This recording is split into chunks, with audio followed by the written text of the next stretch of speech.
আসসালামু আলাইকুম সবাইকে। সবাই কেমন আছেন? চলে আসলাম আমার আরেকটা কষ্ট ও দুঃখের গল্প নিয়ে।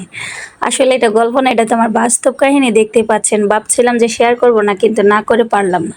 সত্যি বলতে কষ্ট আর দুঃখ সবার জীবনে অনিবার্য। হয়তো কারো জীবনে একটু বেশি, কারো জীবনে একটু কম। আমার জীবনে না হয় একটু বেশি।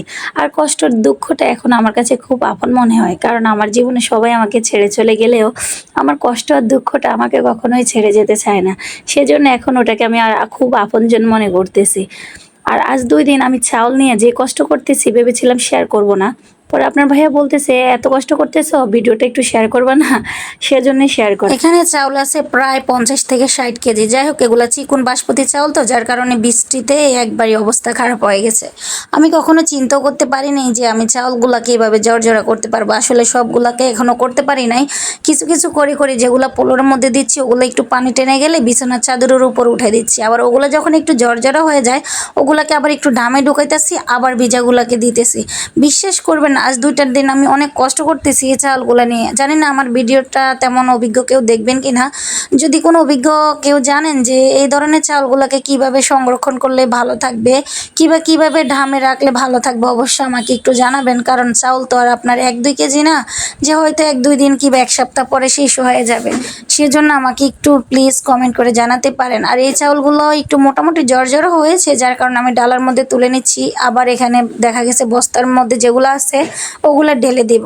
অনেকে আছেন হয়তো বলবেন, আপু কিভাবে ভিজে গেছে, কিভাবে কি হয়েছে? আসলে চাউলগুলো সেই সুদূর পাবনা থেকে আমার শাশুড়ি মা পাঠিয়েছিল।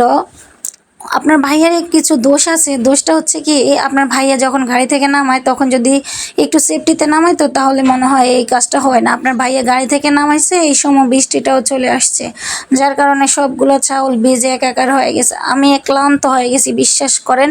আর কত করব কাজ, আমার একবারই কোমরটাও ধরে গেছে, যার কারণে আমি ফ্লোরে বসে আপনার ভাইয়াকে বলতেছি আমি আর পারি না, তুমি নিয়ে আসো। এগুলো একবারই ফুটে গেছে চাউল, মানে নরম হয়ে গেছে, মনে হয় যেন চাপ মারলে পুরাটা আটা হয়ে যাবে। তারপরও চেষ্টা করতেছি যদি একটু ভালো হয় খাবো, না হলে তো আর কি করার, ফেলে দেব। গত বছর এমন দিনও প্রায় আমি অনেকগুলা চাউল এভাবে ফেলে দেওয়া লাগছে, কারণ আমার তখনও পানিতে আমার চাউলগুলো নষ্ট হয়ে গিয়েছিল। যাই হোক, হয়তো আমার কপালে যা ছিল তাই খেতে পেরেছি, রিজিকে যা নাই তা কিভাবে খাবো বলেন। তবে সবাই দোয়া করবেন আমার কষ্টটা যেন সফল হয়, চাউলগুলো যেন আমি একটু ঝরঝরা করতে পারি। আসলে রোদ নাই, রোদ থাকলে যদি একদিনে রোদ্রে দিতাম তাহলে আমার চাউলগুলো একবারই মোটামুটি জর্জরা হয়ে যাইত। দেখেন চাউলগুলো কেমন হয়ে গেছে, মনে হয় যেন আমি ভাপা পিঠা বানানোর জন্য চাউল রেডি করেছি। যাই হোক, কি করব, হাসতেছি। আপনার ভাইয়ারে বলতেছি যে শীতকাল হলে তো এখন চাউলগুলোকে দিয়ে ভাপা পিঠা তৈরি করে ফেলতাম।